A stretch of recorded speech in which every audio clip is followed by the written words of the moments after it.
শীতকাল মানেই বিভিন্ন রকমের সবজি, আর এই সবজি দিয়ে আমরা নানা রকমের পদ রান্না করি। শীতকালীন সবজি অর্থাৎ মূলো, ফুলকপি এগুলোর ডাঁটা আমরা অনেক সময় ব্যবহার করি না, ফেলে দিই।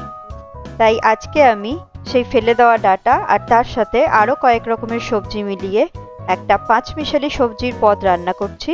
আপনারা দেখুন আর দেখে বলুন রেসিপিটা কীরকম লাগলো। তাহলে চলুন দেরি না করে চটপট শুরু করে দিচ্ছি আজকের রেসিপি, শীতকালীন পাঁচমিশালি সবজি। বাই দ্য ওয়ে, আমি হলাম শ্রী, মালশ্রীর রান্নাঘরে আপনাদের সকলকে স্বাগত। আজকে এই পাঁচমিশালি সবজি তৈরি করার জন্য আমি নিয়ে নিচ্ছি মূলোর মাথার দিকের পোর্শনটা, অর্থাৎ মূলোর ডাঁটাগুলো, আর তার সাথে কিছু মূলোও রয়েছে।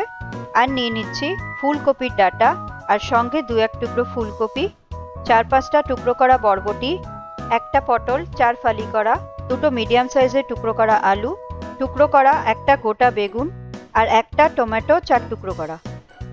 এবার কড়াইটাকে খুব ভালো করে গরম করে নেব। তাতে পরিমাণ মতন তেল দিয়ে তেলটাকেও খুব ভালো করে গরম করে নিচ্ছি। তেল গরম হয়ে গেলে এতে ফোড়ন দিয়ে দেব। 1 টিস্পুন 5 ফোড়ন আর 2টো চেরা কাঁচা লঙ্কা। ফোড়নটা একটু ভাজা ভাজা হয়ে আসলে দিয়ে দেব 1 টিস্পুন আদা বাটা, আর দিয়ে দেব সামান্য কিছুটা নুন, যাতে আদাটা না ছেটে। তেলের ওপর আদাটা হালকা নাড়াচাড়া করে নিয়ে সবজিগুলো একটা একটা করে এবার কড়াইতে দিয়ে দেব। প্রথমে দিয়ে দিচ্ছি ফুলকপির ডাঁটা, তারপর দিয়ে দিচ্ছি মূলো আর মূলোর ডাঁটাগুলো, আর দিয়ে দিচ্ছি বরবটি।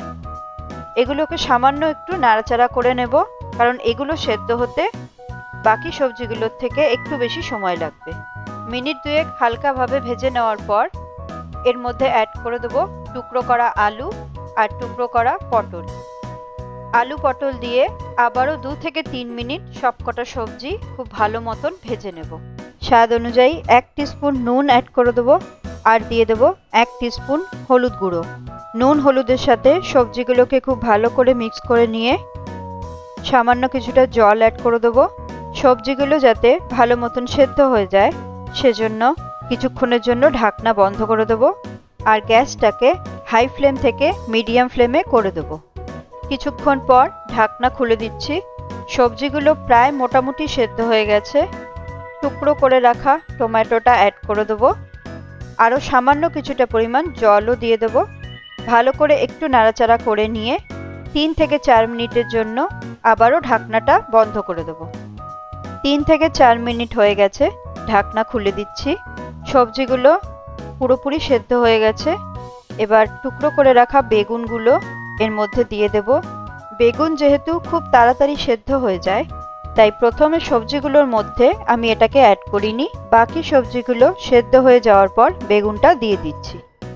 এবার স্বাদ অনুযায়ী 2 টিস্পুন চিনি অ্যাড করে দিচ্ছি। চিনিটাকে একটু ভালো মতন মিক্স করে নিয়ে 1 টিস্পুন জিরে গুঁড়ো অ্যাড করে দেবো। জিরে গুঁড়োটা অপশনাল, আমি এখানে প্রায় রান্নার শেষের দিকে অ্যাড করছি।